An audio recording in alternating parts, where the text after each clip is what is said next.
இந்த வீடியோ உங்களுக்கு பிடிச்சிருந்ததுன்னா லைக் பண்ணுங்கள். இதுவரைக்கும் அன்னை சமையல் சேனலை சப்ஸ்கிரைப் பண்ணலன்னா ரெட் கலர் சப்ஸ்கிரைப் பட்டனை கிளிக் பண்ணுங்கள். தேங்க்யூ. அன்பு நண்பர்களே, அனைவருக்கும் அன்னை சமையலின் அன்பான வணக்கங்கள். இன்றைக்கி அன்னை சமையலை நம்ம பார்க்க போகிற ரெசிபி புதினா சாதம். வாங்க எப்படி செய்கிறதுன்னு பார்க்கலாம். கடாயில் தேவையான அளவுக்கு எண்ணெய் ஊற்றி வச்சுக்கோங்க. 2 பட்டை, 2 கிராம்பு,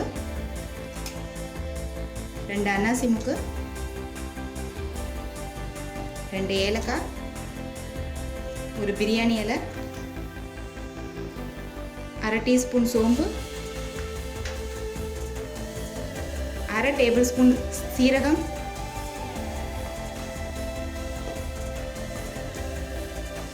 4 பச்சை மிளகாய்,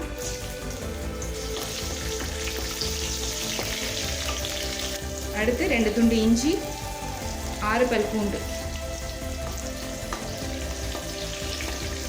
அடுத்தது ஒரு பெரிய வெங்காயம்,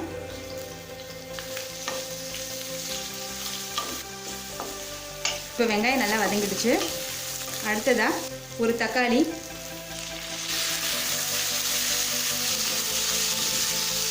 தேவையான அளவு உப்பு. இப்போ தக்காளி நல்லா வதங்கிடுச்சு. அடுத்ததா புதினாவை சேர்த்துக்கலாம். நான் ஒரு கைப்பிடி அளவு உள்ள புதினாவை சேர்த்துக்கிறேன்.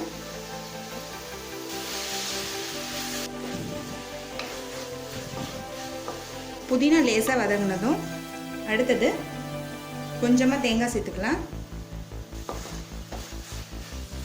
இப்போ இது எல்லாத்தையும் ஆற வச்சு மிக்சியில் நைஸாக அரைச்சிக்கோங்க. கடாயில் தேவையான அளவு எண்ணெய் ஊற்றி வச்சுக்கோங்க. இதில் ஒரு டேபிள் ஸ்பூன் நெய் ஊற்றிக்கலாம். இப்போ இதில் கொஞ்சம் முந்திரி சேர்த்துக்கலாம்.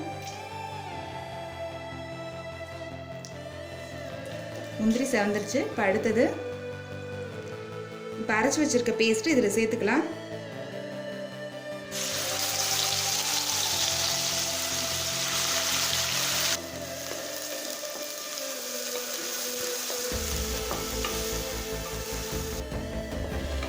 ஒரு நிமிஷம் வரைக்கும் வதக்கினா போதும்.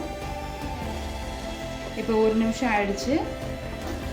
இப்போ அடுத்தது சாதத்தை உதிரி உதிரியாக வடித்து இதில் சேர்த்துக்கலாங்க. நான் 2 கப் சாதத்தை சேர்த்துக்கிறேன்.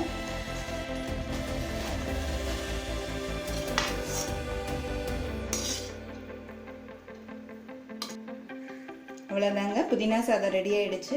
நம்ம சர்வ் பண்ணிக்கலாம். இப்போ சுவையான புதினா சாதம் ரெடி ஆகிடுச்சுங்க. ரெசிபியை ட்ரை பண்ணி பாருங்கள், கண்டிப்பாக உங்களுக்கே பிடிக்கும். ரெசிபி பிடிச்சிருந்ததுன்னா வீடியோவை லைக் பண்ணுங்கள், கமெண்ட் பண்ணுங்கள், ஷேர் பண்ணுங்கள். இது வரைக்கும் அன்னை சமையல் சேனலை சப்ஸ்கிரைப் பண்ணுறேன்னா சப்ஸ்கிரைப் பண்ணுங்கள். தேங்க்யூ.